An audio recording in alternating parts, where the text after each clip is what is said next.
Greetings from Newredmars Education. Today, what is qualitative research? Qualitative research is defined as the study of the nature of phenomena, including their quality, different manifestations, the context in which they appear or the perspectives from which they can be perceived, but excluding their range, frequency and place in an objectively determined chain of cause and effect. This formal definition can be complemented with a more pragmatic rule of thumb. Qualitative research generally includes data in form of words rather than numbers. Why conduct qualitative research? Because some research questions cannot be answered using only quantitative methods. For example, one Australian study addressed the issue of why patients from Aboriginal communities often present late or not at all to specialist services offered by tertiary care hospitals. Using qualitative interviews with patients and staff, it found one of the most significant access barriers to be transportation problems, including some towns and communities simply not having a bus service to the hospital. A quantitative study could have measured the number of patients over time or even looked at possible explanatory factors, but only those previously known or suspected to be of relevance. To discover reasons for observed patterns, especially the invisible or surprising ones, qualitative designs are needed. How to conduct qualitative research? Given that qualitative research is characterized by flexibility, openness and responsivity to context, the steps of data collection and analysis are not as separate and consecutive as they tend to be in quantitative research. As Fossey puts it, sampling, data collection, analysis and interpretation are related to each other in a cyclical, iterative manner, rather than following one after another in a stepwise approach. 15. The researcher can make educated decisions with regard to the choice of method, how they are implemented, and to which and how many units they are applied. This can involve several back-and-forth steps between data collection and analysis where new insights and experiences can lead to adaptation and expansion of the original plan. Some insights may also necessitate a revision of the research question and/or the research design as a whole. The process ends when saturation is achieved, i.e. when no relevant new information can be found. See also below. Sampling and saturation. For reasons of transparency, it is essential for all decisions as well as the underlying reasoning to be well documented. Data collection. The methods of qualitative data collection most commonly used in health research are document study, observations, semi-structured interviews and focus groups. Document study. Document study, also called document analysis, refers to the review by the researcher of written materials. These can include personal and non-personal documents such as archives, annual reports, guidelines, policy documents, diaries or letters. Observations. Observations are particularly useful to gain insights into a certain setting and actual behavior as opposed to reported behavior or opinions. Qualitative observations can be either participant or non-participant in nature. In participant observations, the observer is part of the observed setting, for example a nurse working in an intensive care unit. 18. In non-participant observations, the observer is on the outside looking in, i.e. present in but not part of the situation, trying not to influence the setting by their presence. Observations can be planned, e.g. for 3H during the day or night shift, or ad hoc, e.g. as soon as a stroke patient arrives at the emergency room. During the observation, the observer takes notes on everything or certain predetermined parts of what is happening around them, for example focusing on physician-patient interactions or communication between different professional groups. Written notes can be taken during or after the observations, depending on feasibility, which is usually lower during participant observations, and acceptability, e.g. when the observer is perceived to be judging the observed. Afterwards, these field notes are transcribed into observation protocols. If more than one observer was involved, field notes are taken independently, but notes can be consolidated into one protocol after discussions. Advantages of conducting observations include minimizing the distance between the researcher and the researched, the potential discovery of topics that the researcher did not realize were relevant and gaining deeper insights into the real-world dimensions of the research problem at hand. Semi-structured interviews. Hijmans and Kuiper describe qualitative interviews as an exchange with an informal character, a conversation with a goal. Interviews are used to gain insights into a person's subjective experiences, opinions, and motivations as opposed to facts or behaviors. Interviews can be distinguished by the degree to which they are structured, i.e., a questionnaire, open, e.g., free conversation or autobiographical interviews, or semi-structured. Semi-structured interviews are characterized by open-ended questions and the use of an interview guide, or topic guide list, in which the broad areas of interest, sometimes including sub-questions, are defined. The predefined topics in the interview guide can be derived from the literature, previous research, or a preliminary method of data collection, e.g., document study or observations. The topic list is usually adapted and improved at the start of the data collection process as the interviewer learns more about the field. Across interviews, the focus on the different blocks of questions may differ and some questions may be skipped altogether, e.g., if the interviewee is not able or willing to answer the questions or for concerns about the total length of the interview. Qualitative interviews are usually not conducted in written format as it impedes on the interactive component of the method. In comparison to written surveys, qualitative interviews have the advantage of being interactive and allowing for unexpected topics to emerge and to be taken up by the researcher. This can also help overcome a provider or researcher-centered bias often found in written surveys, which by nature can only measure what is already known or expected to be of relevance to the researcher. Interviews can be audio or videotaped, but sometimes it is only feasible or acceptable for the interviewer to take written notes. Focus groups.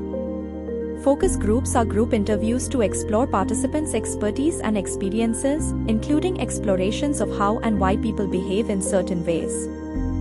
Focus groups usually consist of 6 to 8 people and are led by an experienced moderator following a topic guide or script. They can involve an observer who takes note of the nonverbal aspects of the situation, possibly using an observation guide. Depending on researchers' and participants' preferences, the discussions can be audio or videotaped and transcribed afterwards. Focus groups are useful for bringing together homogeneous, to a lesser extent heterogeneous, groups of participants with relevant expertise and experience on a given topic on which they can share detailed information. Focus groups are a relatively easy, fast and inexpensive method to gain access to information on interactions in a given group, i.e., the sharing and comparing among participants. Disadvantages include less control over the process and a lesser extent to which each individual may participate. Moreover, focus group moderators need experience, as do those tasked with the analysis of the resulting data.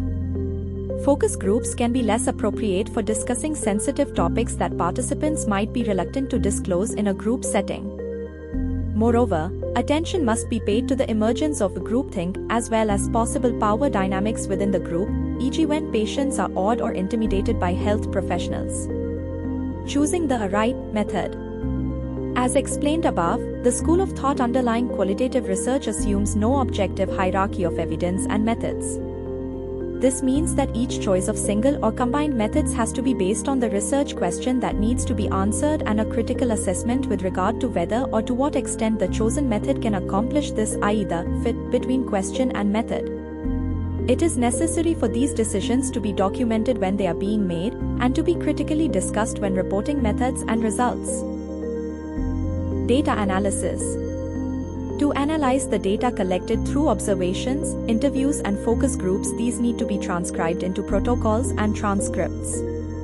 Interviews and focus groups can be transcribed verbatim, with or without annotations for behavior, for example, laughing, crying, pausing, and with or without phonetic transcription of dialects and filler words, depending on what is expected or known to be relevant for the analysis. In the next step, the protocols and transcripts are coded, that is, marked or tagged, labeled, with one or more short descriptors of the content of a sentence or paragraph. Jensen describes coding as connecting the raw data with theoretical terms. In a more practical sense, coding makes raw data sortable. This makes it possible to extract and examine all segments describing, say, a teleneurology consultation from multiple data sources, for example, SOBs, emergency room observations, staff and patient interview. In a process of synthesis and abstraction, the codes are then grouped, summarized and or categorized. The end product of the coding or analysis process is a descriptive theory of the behavioral pattern under investigation. The coding process is performed using qualitative data management software, the most common ones being InVivo, MaxQDA, and Atlas.the. It should be noted that these are data management tools which support the analysis performed by the researcher. How to report qualitative research? Protocols of qualitative research can be published separately and in advance of the study results. However, the aim is not the same as in RCT protocols, i.e. to predefine and set in stone the research questions and primary or secondary endpoints. Rather, it is a way to describe the research methods in detail, which might not be possible in the results paper given journal's word limits. Qualitative research papers are usually longer than their quantitative counterparts to allow for deep understanding and so-called thick description. In the methods section, the focus is on transparency of the methods used, including why, how and by whom they were implemented in the specific study setting, so as to enable a discussion of whether and how this may have influenced data collection, analysis and interpretation. The results section usually starts with a paragraph outlining the main findings, followed by more detailed descriptions of, for example, the commonalities, discrepancies or exceptions per category. Here it is important to support main findings by relevant quotations, which may add information, context, emphasis or real-life examples. It is subject to debate in the field whether it is relevant to state the exact number or percentage of respondents supporting a certain statement. How to combine qualitative with quantitative research? Qualitative methods can be combined with other methods in multi- or mixed methods designs, which employ two or more different methods within the same study or research program rather than confining the research to one single method. Reasons for combining methods can be diverse, including triangulation for corroboration of findings, complementarity for illustration and clarification of results, expansion to extend the breadth and range of the study, explanation of unexpected results generated with one method with the help of another, or offsetting the weakness of one method with the strength of another. The resulting designs can be classified according to when, why and how the different quantitative and/or qualitative data strands are combined. The three most common types of mixed method designs are the convergent parallel design, the explanatory sequential design and the exploratory sequential design. How to assess qualitative research? A variety of assessment criteria and lists have been developed for qualitative research, ranging in their focus and comprehensiveness. However, none of these has been elevated to the gold standard in the field. In the following, we therefore focus on a set of commonly used assessment criteria that, from a practical standpoint, a researcher can look for when assessing a qualitative research report or paper. Checklists. Assessors should check the author's use of and adherence to the relevant reporting checklists, e.g. Standards for Reporting Qualitative Research, SRQR, to make sure all items that are relevant for this type of research are addressed. 23-28. Discussions of quantitative measures in addition to or instead of these qualitative measures can be a sign of lower quality of the research paper. Providing and adhering to a checklist for qualitative research contributes to an important quality criterion for qualitative research, namely transparency. Reflexivity.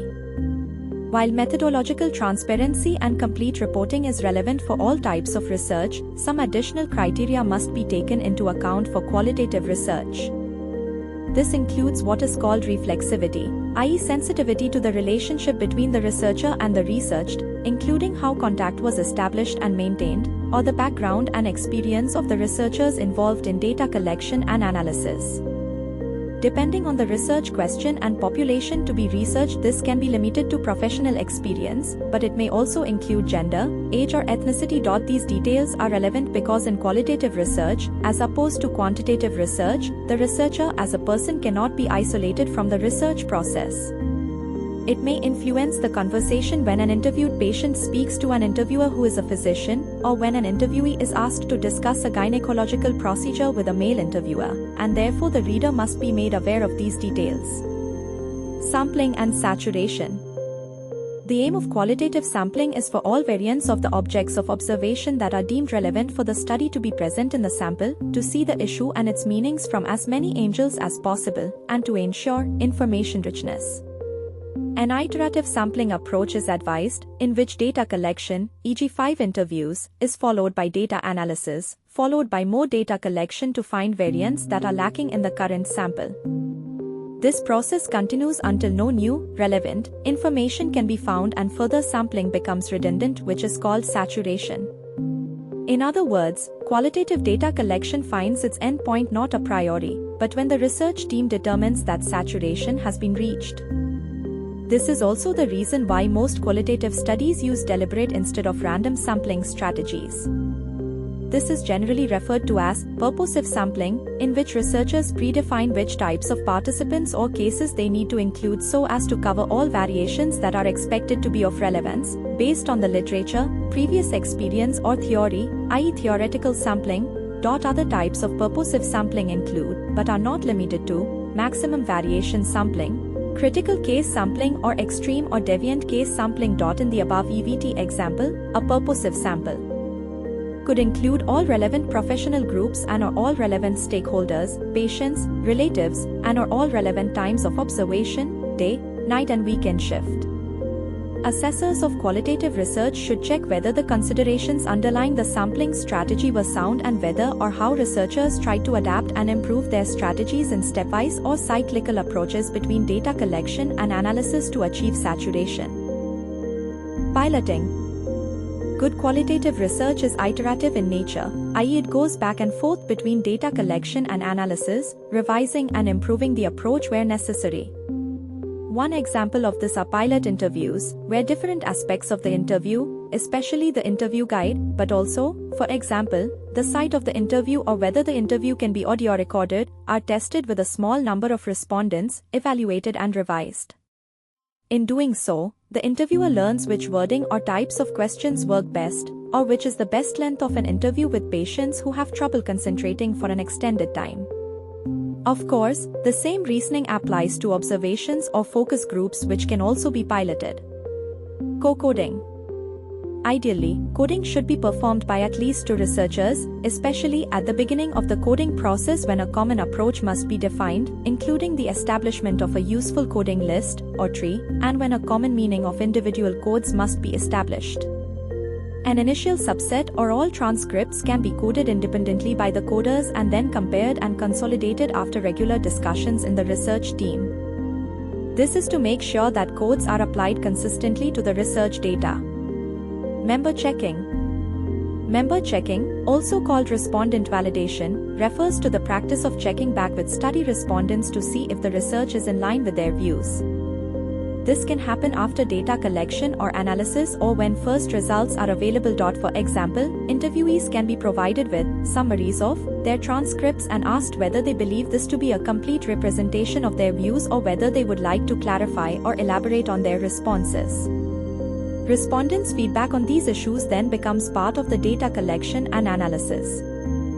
Stakeholder involvement. In those niches where qualitative approaches have been able to evolve and grow, a new trend has seen the inclusion of patients and their representatives not only as study participants, i.e., members, see above, but as consultants too and active participants in the broader research process. The underlying assumption is that patients and other stakeholders hold unique perspectives and experiences that add value beyond their own single story, making the research more relevant and beneficial to researchers, study participants and future patients alike.